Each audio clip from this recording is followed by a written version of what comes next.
കൂട്ടുകാർക്ക് നല്ലൊരു ദിവസം ആശംസിച്ചുകൊണ്ട് മാമ്പഴത്തിന്റെ പുതിയ വീഡിയോയിലേക്ക് സ്വാഗതം. നമുക്ക് നേരെ രേവതിയുടെ സച്ചിയുടെ ഇന്നത്തെ നല്ലൊരു വിശേഷം കണ്ടാലോ. അപ്പൊ ഇന്നത്തെ വിശേഷത്തിന്റെ ബാക്കി പിറ്റേ ദിവസത്തെ വിശേഷം ഞാൻ ഉച്ചയ്ക്ക് ഒരു 1:30-2 മണിക്കുള്ളിൽ തന്നെ ഞാൻ ചാനലിനകത്ത് അപ്ലോഡ് ചെയ്യും കേട്ടോ. അപ്പം മറക്കാതെ എല്ലാവരും കയറി കാണണം കേട്ടോ. അപ്പൊ നമുക്ക് നേരെ നമ്മുടെ ഇന്നത്തെ വിശേഷം അങ്ങോട്ട് കണ്ടാലോ. ഇന്നത്തെ വിശേഷത്തില് ശ്രീകാന്തിനെ കൂട്ടിയിട്ട് സച്ചി നേരെ സൂപ്പർ മാർക്കറ്റിലേക്ക് പോവാണ്. അപ്പൊ അവിടുത്തെ CCTV ദൃശ്യങ്ങൾ പരിശോധിച്ചിട്ടുണ്ടെങ്കിൽ അറിയാനായിട്ട് സാധിക്കും. അപ്പൊ അത് കിട്ടുവാണെങ്കിൽ പോലീസ് സ്റ്റേഷനിൽ കേസ് കൊടുക്കാം ഗജാനന്ദനെതിരെ. അങ്ങനെ ഒരു തീരുമാനത്തോടു കൂടി അവരങ്ങൾ ചെല്ലുവാണ്. ആ കൂടെ മഹേഷും ഉണ്ടായിരുന്നു. അങ്ങനെ അവിടെ ചെന്നിട്ട് മാനേജറോട് ഈ CCTV ദൃശ്യങ്ങളെ കുറിച്ചൊക്കെ ചോദിക്കുക. ഇത് കേട്ടോ മാനേജർ പറഞ്ഞു, അല്ല അതിപ്പോ ഇല്ലാന്ന് പറയണേ. അതില്ലേ? അല്ല അത് ഡിലീറ്റ് ആയിപ്പോയെന്ന് പറഞ്ഞു. ഡിലീറ്റ് ആയിപ്പോയോ സാർ? അത് കിട്ടുമായിരുന്നെ ഭയങ്കര ഉപകാരം ഉണ്ടായിരുന്നു. കാരണം എനിക്ക് പോലീസ് സ്റ്റേഷനിൽ ഒരു കേസ് ഫയൽ ചെയ്യാനായിരുന്നു പറയാം. ഇനിയിപ്പോൾ അത് നോക്കിയിരുന്നിട്ട് കാര്യമില്ല. നിങ്ങൾ വേറെ എന്തെങ്കിലും മാർഗം നോക്ക്. കാരണം 2 ആഴ്ച കൂടുമ്പോൾ ഓട്ടോമാറ്റിക്കലി അത് ഡിലീറ്റ് ആയി പോയെന്ന് പറയുക. പെട്ടെന്ന് സച്ചി പറഞ്ഞു, സാർ വേറെ എന്തെങ്കിലും ഓപ്ഷൻ ഉണ്ടോ അത് ബാക്കപ്പ് എടുക്കാനായിട്ട്? അങ്ങനെയൊന്നും പറ്റില്ല എന്ന് പറയാം. സച്ചിക്ക് ആ പാടെ സങ്കടമായിപ്പോയി. എന്ത് ചെയ്യണം നിർത്തില്ല. ശ്രീകാന്ത് പറഞ്ഞു, ബാ ഏട്ടാ ഇനി ഇവിടെ നിന്നിട്ട് കാര്യമില്ലെന്ന് പറഞ്ഞ് സച്ചിനെ വിളിച്ച് പുറത്തേക്ക് ഇറങ്ങുവാണ്. സച്ചി ആകെപ്പാടെ ഭ്രാന്ത് പിടിച്ച അവസ്ഥയില. സച്ചി പറഞ്ഞു, ശ്രീ നീ നേരത്തെ പറയുമായിരുന്നെങ്കിൽ ഇപ്പോഴിങ്ങനെ അവസ്ഥ ഉണ്ടാവുമായിരുന്നോ? അന്നെങ്കിൽ ആ ഗജാനന്ദനെതിരെ തെളിവാകുമായിരുന്നല്ലോ, പോലീസ് സ്റ്റേഷനിൽ കൊടുക്കുകയും ചെയ്യായിരുന്നു. ഈ സമയം ശ്രീകാന്തിനോട് മഹേഷ് ചോദിച്ചു, അല്ല നീ എന്തിനാ ശ്രീകാന്തെ ഇത് ഒളിപ്പിച്ചു വെച്ച എന്തിനാ? അത് നേരത്തെ പറയാവുന്ന കാര്യമല്ലേ ഉണ്ടായിരുന്നുള്ളൂ എന്ന് ചോദിക്കുക. അല്ലാതെ പിന്നെ ഞാനത് പറയാതിരുന്ന അപ്പൊ നീ മനഃപൂർവ്വം പറയാതിരുന്നല്ലേ? പെട്ടെന്ന് സച്ചി ചോദിച്ചു, അല്ല നിനക്ക് എങ്ങനെയാ മനസ്സിലായത് ആ ഗജാനന്ദന്റെ ആൾക്കാരാന്ന്? നിനക്ക് ആരാ പറഞ്ഞതെന്ന് ചോദിക്കുക. അല്ല അത് പിന്നെ ഞാൻ സത്യം പറയടാ ആരാ പറഞ്ഞെന്ന് ചോദിക്കുക. ദേവുവാണ് കാണിച്ചെന്നെ ഗജാനന്ദന്റെ ഗുണ്ടകളെന്ന് പറയാം. ദേവുവോ? അതെ, ദേവുവിനെ കൂട്ടിക്കൊണ്ട് ഇങ്ങോട്ട് വന്നിട്ടുണ്ടായിരുന്നു ഞങ്ങളെവിടെ CCTV ദൃശ്യങ്ങളൊക്കെ നോക്കിയത്. ആ സമയത്ത് ദേവുവാണ് കണ്ടെത്തിയത്. അന്ന് കല്യാണത്തിന് മുമ്പ് ഏട്ടത്തിയമ്മേനെ തട്ടിക്കൊണ്ടു പോയത് ഈ ഗജാനന്ദന്റെ ഗുണ്ടകൾ ഒരാളായിരുന്നു. അപ്പൊ ആ ദേവു കണ്ടിട്ടുണ്ടായിരുന്നു അയാളെ. അപ്പൊ അത് കണ്ടു കഴിഞ്ഞപ്പോ ആ CCTV ദൃശ്യങ്ങൾ കണ്ടു കഴിഞ്ഞപ്പോ ദേവുവിന് മനസ്സിലായ അയാളെ. അപ്പൊ ദേവുവാണ് പറഞ്ഞത് ഇത് ഗജാനന്ദന്റെ ഗുണ്ടയാന്ന്. അങ്ങനെ മനസ്സിലായെന്ന് പറയാം. ഓഹോ, അപ്പൊ അങ്ങനെയാണ് കാര്യങ്ങൾ. അപ്പൊ രേവതിക്ക് ഇതിനെക്കുറിച്ചൊക്കെ അറിയാമായിരിക്കുമല്ലേ എന്ന് ചോദിക്കാം. അല്ല അത് പിന്നെ ഞാൻ ഏട്ടത്തിക്ക് അറിയാന്ന് പറയാം. എന്നിട്ട് എന്താണ് മറച്ചു വെച്ചേ? അല്ല ഏട്ടത്തി എന്നോട് പറയണ്ടെന്ന് പറഞ്ഞു, അതുകൊണ്ടാണ് ഞാൻ പിന്നെ ഏട്ടനോട് പറയായിരുന്നേ. അങ്ങനെ വരട്ടെ ഇന്ന് അവളെ ഞാൻ കാണിച്ചു കൊടുക്കാന്ന് പറഞ്ഞുകൊണ്ട് പെട്ടെന്ന് നിന്ന് കാറ് എടുത്ത് സ്റ്റാർട്ട് ചെയ്തുകൊണ്ട് പോവാണ്. ഇത് കണ്ടും ശ്രീകാന്തിന് മനസ്സിലായി ഏട്ടത്തിയമ്മയോട് വഴക്കുണ്ടാക്കാനായിട്ടാ പോയേക്കുന്നത്. പെട്ടെന്ന് ശ്രീകാന്തും പുറകെ പോവാണ്. ഈ സമയം വീട്ടില് ചന്ദ്രമതി ശ്രുതിയും കൂടെ ഭയങ്കര സന്തോഷത്തോടുകൂടി ചായ കുടിച്ച് വർത്താനം പറഞ്ഞുകൊണ്ടിരിക്കുക. രേവതി അടുക്കളയിൽ ഓരോ ജോലി ചെയ്തുകൊണ്ടിരിക്കുക. പക്ഷെ ഇതൊന്നും അവരെ ബാധിക്കുന്ന കാര്യമല്ലായിരുന്നു.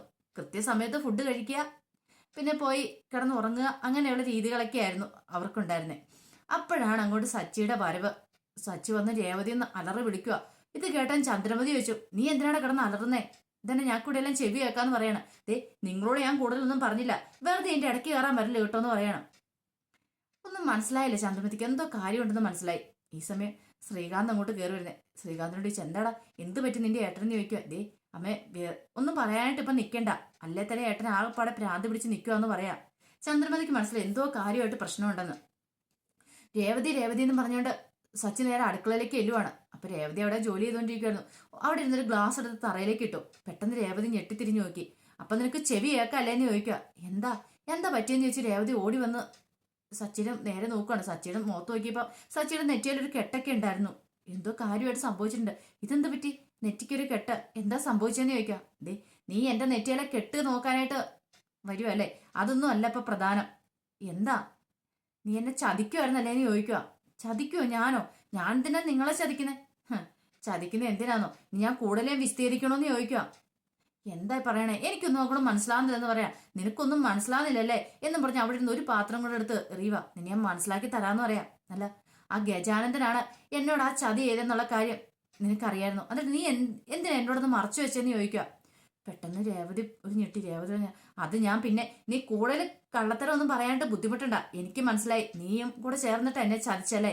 നീ ഇത് പറയുമായിരുന്നെങ്കിൽ ഒരു പക്ഷേങ്കിൽ എനിക്ക് നേരത്തെ തന്നെ അവനെ പിടിക്കാമെന്ന് പറയാം. ഇത്രയും കാലം നീ എന്റെ കൂടെ ഇരുന്നിട്ട് എന്നെ വഞ്ചിക്കുകയായി ചെയ്തല്ലേന്ന് ചോദിക്കാം. ചേട്ടാ രേവതി ഞാൻ അങ്ങനെയൊന്നും വിചാരിച്ചില്ല.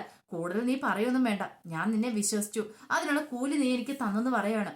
അങ്ങനെ ഭയങ്കരമായിട്ട് രേവതിയോട് കിടന്ന് ദേഷ്യപ്പെട്ട് ഇരിക്കുന്ന സമയത്ത് പുറത്തു പോയ രവീന്ദ്രൻ അങ്ങോട്ട് കയറി വരുന്നേ. രവീന്ദ്രൻ വന്നിട്ട് ചോദിച്ചു, എന്താ ഇവിടെ ഒച്ചപ്പാടും ബഹളം എന്താന്ന് ചോദിക്കുക.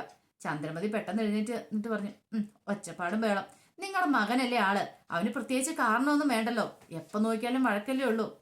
പുതിയതായിട്ട് ഇങ്ങോട്ടൊരു മരുമോള് കയറി വന്നൊരു ചിന്ത പോലുമില്ല, അവള് കേൾക്കുമെന്ന് പോലുമില്ല. ചുമ്മാ വായ തോന്നെല്ലാം വിളിച്ചു പറഞ്ഞ് മനുഷ്യരെ നാണം കെടുത്താനായിട്ട്. പെട്ടെന്ന് രവീന്ദ്രൻ അവിടെ നിന്ന് സച്ചിനെ വിളിക്കുവാണ്. സച്ചി ഇങ്ങോട്ട് വരാൻ പറയാണ്. അങ്ങനെ സച്ചി അങ്ങോട്ട് വന്നു. പുറകെ രേവതി. എന്താടാ, എന്താ ഒരു ഒച്ചപ്പാടും ബഹളമൊക്കെ, നിനക്ക് നാണമില്ലേ? ഇവിടെ കിടന്ന് ഒച്ചപ്പാടും ബഹളം ഉണ്ടാക്കാണ്ടിതേ അയൽക്കാർ വരെ കേൾക്കൂലോ, ഇവിടെ എന്തോ വലിയ പ്രശ്നമെന്ന് അവരെല്ലാം വിചാരിക്കും. നീ എന്തിനാ അവളോട് ഇങ്ങനെ ദേഷ്യപ്പെടുന്നത് നിൽക്കുക? അച്ഛാ, അവൾ എന്നെ ചതിച്ചെന്ന് പറയാ. ചതിച്ചോ? എങ്ങനെ ചതിച്ചാന്ന് നീ പറയണേ? നിനക്ക് എന്നാ തലയ്ക്ക് വല്ല ഭ്രാന്ത് പിടിച്ചോ, അതോ നീ മദ്യപിച്ചിട്ടുണ്ടോ എന്ന് ചോദിക്കുക. അച്ഛാ, വെറുതെ അനാവശ്യം പറയരുത്, ഞാൻ മദ്യപിച്ചിട്ടൊന്നും ഇല്ലാന്ന് പറയാം. പിന്നെ എന്താടാ നിനക്ക് ഇപ്പോഴത്തെ പ്രശ്നം എന്താ നിന്റെ? അച്ഛാ, ഇവള് കാണിച്ചു കൂട്ടി എന്താണെന്നറിയാവോ? എൻ്റെ ആ കാറുണ്ടല്ലോ, ആ കാറിനകത്ത് കഞ്ചാവ് വെച്ച ഗജാനന്ദനാന്ന് പറയാ. ഗജാനന്ദനോ? അതിന് നീ രേവതിയോട് വന്ന് ദേഷ്യപ്പെട്ട് എന്താ കാര്യം ഇരിക്കണേ? അല്ലച്ചാ, ഇവൾക്ക് അറിയായിരുന്നത്, ഇവൾ അതിനെക്കുറിച്ച് അറിഞ്ഞായിരുന്നു. അല്ലെങ്കിൽ തന്നെ ആ ഗജാനന്ദന് ഞാൻ ഓങ്ങി വെച്ചിരിക്കുവായിരുന്നു, 2 കൊടുക്കണമെന്ന് ആലോചിച്ചുകൊണ്ടിരിക്കുവായിരുന്നു. അവൻ പണ്ട് തൊട്ട് എനിക്കിട്ട് പണി തന്നോണ്ടിരിക്കുന്ന. അല്ല, അവനെന്താ നിനക്കിട്ട് പണി തരുന്നേ? അതച്ചാ, അന്ന് രേവതിയുടെ വീട്ടിൽ വിരുന്ന് പോയ സമയത്ത് അവിടെ വന്ന് അവൻ പ്രശ്നം ഉണ്ടാക്കി. അന്ന് അവനിട്ട് പിടിച്ച് 2 പൊട്ടിച്ച. അതിനുശേഷം വീണ്ടും അവൻ പ്രശ്നം ഉണ്ടാക്കിയപ്പോൾ അന്ന് അവനിട്ട് അടിച്ചു. അപ്പൊ അതിന്റെ പ്രതികാരം തീർക്കാൻ വേണ്ടിയിട്ട് അവൻ കാണിച്ചാന്ന് പറയണം. ചന്ദ്രമതി പറഞ്ഞു, അങ്ങനെ വരട്ടെ, അപ്പൊ അതാണ് കാരണം. അപ്പൊ ഇവളാണ് എല്ലാ പ്രശ്നത്തിന്റെയും തുടക്കം, ഇവള് കാരണമാണ് ഇപ്പൊ ഈ പ്രശ്നങ്ങളെല്ലാം ഉണ്ടായിരിക്കുന്നത്. രവീന്ദ്രൻ പറഞ്ഞു, രേവതി അല്ല ചന്ദ്രമതി, നീ ഒന്നും മിണ്ടായിരിക്കുന്നു കേട്ടോ, ദേഷ്യം വരുന്നുണ്ടിരിക്കുന്നു പറയാണ്. അവള് എഴുതിയിൽ എണ്ണ ഒഴിക്കാനായിട്ട് വന്നിരിക്കുന്നു എന്ന് പറഞ്ഞ് ചന്ദ്രമതിയോട് ദേഷ്യപ്പെടുവാണ്.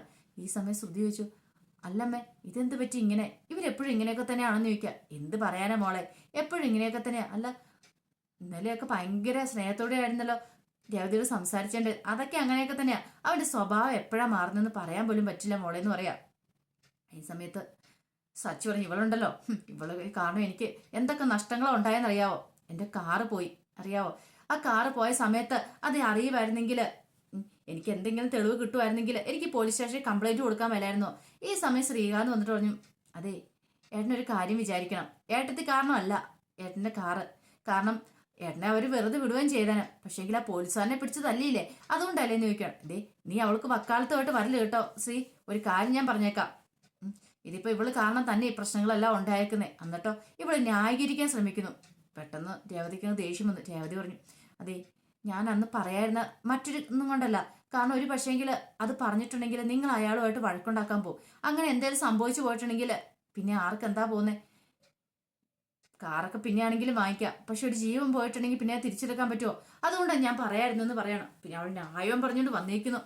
നിനക്കിതൊക്കെ പറയാം, ഇപ്പൊ ഞാൻ കിടന്ന് അനുഭവിക്കുന്ന എനിക്കല്ലേ അറിയത്തുള്ളൂ. അല്ലെങ്കിലും നിന്റെ ഒരു മാല മേടിച്ചോണ്ടായി ഞാൻ പണയം വെച്ചെന്ന് പറഞ്ഞ് എന്തൊക്കെ പ്രശ്നങ്ങളുണ്ടായിരുന്നേ.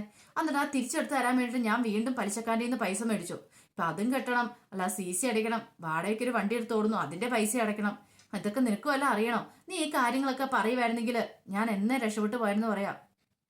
പറഞ്ഞിട്ട് കാര്യമില്ല. നിന്റെ വിചാരം എന്താ, നിന്റെ വീട്ടിൽ നിന്ന് ഇത് കൊണ്ടേ തരുന്നു? നിന്റെ അച്ഛൻ ഉണ്ടാക്കി വെച്ചിട്ടുണ്ടോ എന്ന് ചോദിക്കുക, അതോ നിന്റെ അമ്മ മാല കെട്ടിക്കൊണ്ട് തരുമെന്ന് ചോദിക്കുക. ഇത് കേട്ടൻ രേവതിക്ക് വല്ലാത്ത സങ്കടമായി. ഇത് കേട്ടോണ്ടാണ് അങ്ങോട്ട് ലക്ഷ്മിയമ്മയും ദേവും കൂടെ വരുന്നത്. രേവതിനെ കാണാനുള്ള അവര് വരവായിരുന്നു. അപ്പൊ അവര് വരുമ്പോ ഈ കാര്യങ്ങളൊക്കെ കേൾക്കുന്നത്. ഒരു നിമിഷം അവർക്ക് എന്ത് ചെയ്യണമെന്ന് അറിയത്തില്ല. പെട്ടെന്ന് രേവതിക്ക് അങ്ങോട്ട് ദേഷ്യം വന്നു. രേവതി ഇതേ എന്ത് വേണം പറഞ്ഞു, ഞാൻ അങ്ങനെ ചെയ്തതിന്റെ കാരണമുണ്ടെന്ന് പറഞ്ഞു. പക്ഷെ എന്റെ വീട്ടുകാരെ ഇതിനകത്തേക്ക് വലിച്ചിടേണ്ട ആവശ്യമില്ല. എന്റെ വീട്ടുകാരെ പറയാനായിട്ട് നിങ്ങൾക്ക് ഒരു അർഹതയില്ല. എന്തിനാ എന്റെ വീട്ടുകാരെ പറയണമെന്ന് ചോദിക്കുക. ഇത് കേട്ട സച്ചിക്ക് ദേഷ്യം വന്നു. നിന്റെ വീട്ടുകാരെ പറഞ്ഞാൽ നീ എന്ത് ചെയ്യും? എന്നെ തല്ലുവോ?